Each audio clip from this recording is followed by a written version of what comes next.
At first glance, you might think that this is a painting by Caravaggio.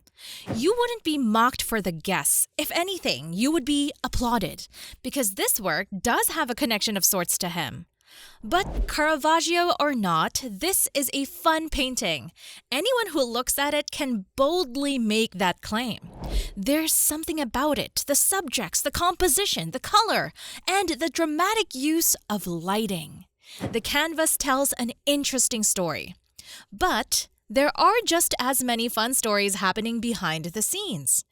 It would be no exaggeration to say that it is among some of the most heavily debated pieces in the world.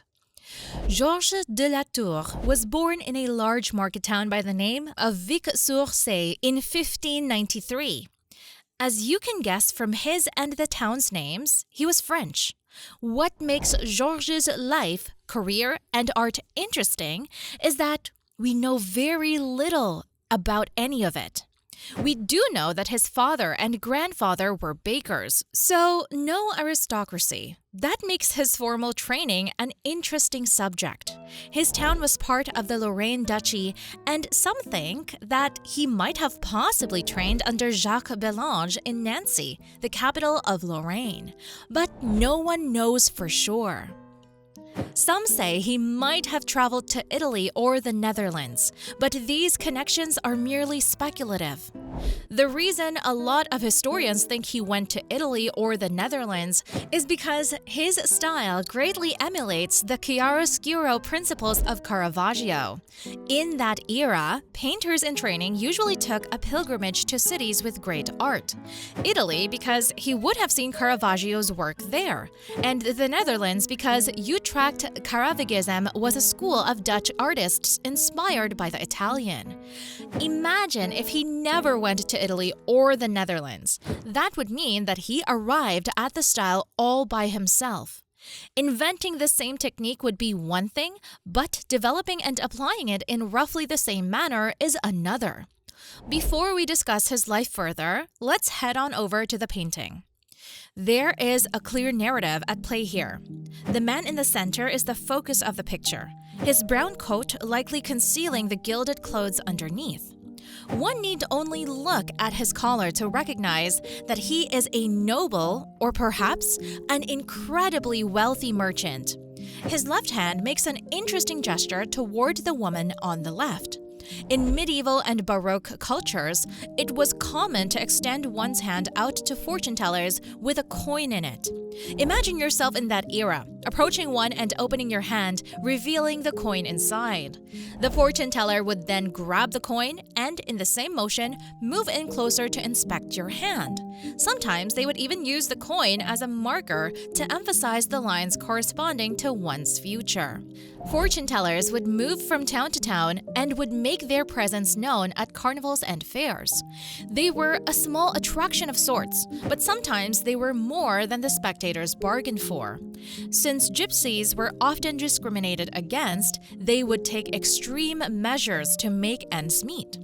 Take this painting for instance. The gypsy woman on the right is the fortune teller, but she is also a distraction. The three other middle-aged women around the man are making their way to the pale man's pockets. And let's be honest, he does not look like the sharpest tool in the shed. The women's facial expressions not only tell us that they've been around the block, but also that they're focusing on robbing the man blind.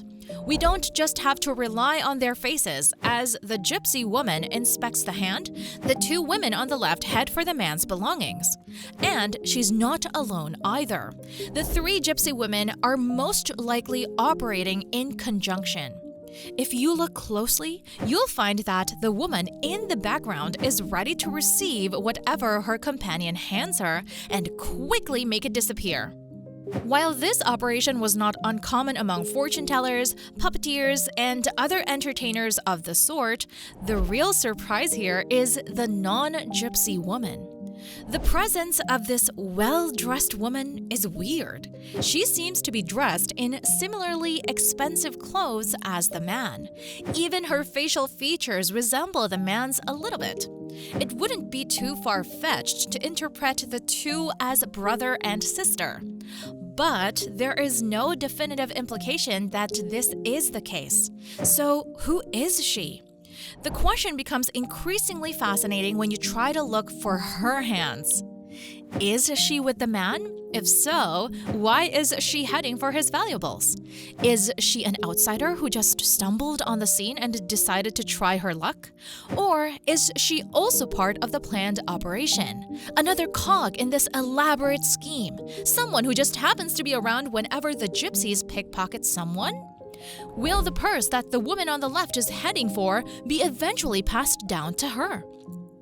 It would make sense, as her impressively suave dress would allow her to blend in without arousing suspicion. Speaking of the dress, the elegant dresses in the middle provide an interesting contrast to the image against the beautiful but coarse fabric on the sides, especially because they also stand out against the flat, drab wall in the background. It was a common theme in art at the time to show people being cheated out of their money or pickpocketed by schemers like the ones we see here. For instance, historians think that the painting looks quite similar to a work titled The Conjurer by Hieronymus Bosch. Ignore for a moment that multiple people here look like Vladimir Putin and focus on the conjurer on one side and the pickpocket and his victim on the other. As we discussed earlier, you had to go see art in the towns or cities where it resided. So, there are two possibilities here. One, Georges de la Tour traveled to the Netherlands, or two, he saw an engraving like this one. Engravings were becoming common around that time, and it's possible that one might have ended up in George's hands. Interestingly, many believe that there is a companion piece to the painting, the cheat with the ace of clubs. In this painting, the victim, a naive-looking young boy, is on the right. The gentleman opposite him is hiding spare aces behind his back. The two women behind the two gentlemen seem to be in on the trick. As for Caravaggio, he also painted a work titled The Fortune Teller. In fact, two versions of it. In this work, we can see the fortune teller slowly taking the ring off her client's hand. And Caravaggio also had a companion piece to his fortune teller called The Card Sharps.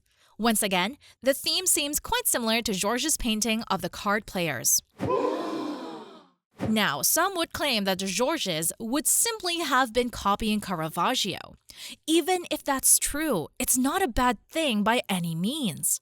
Amateur painters often learn by painting copies of great works, and seasoned vets often pay homage to their influences.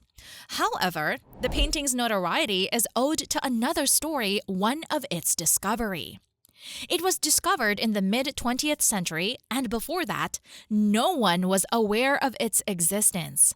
The story goes that a French prisoner of war got his hands on a monograph of Georges de la Tour in 1942.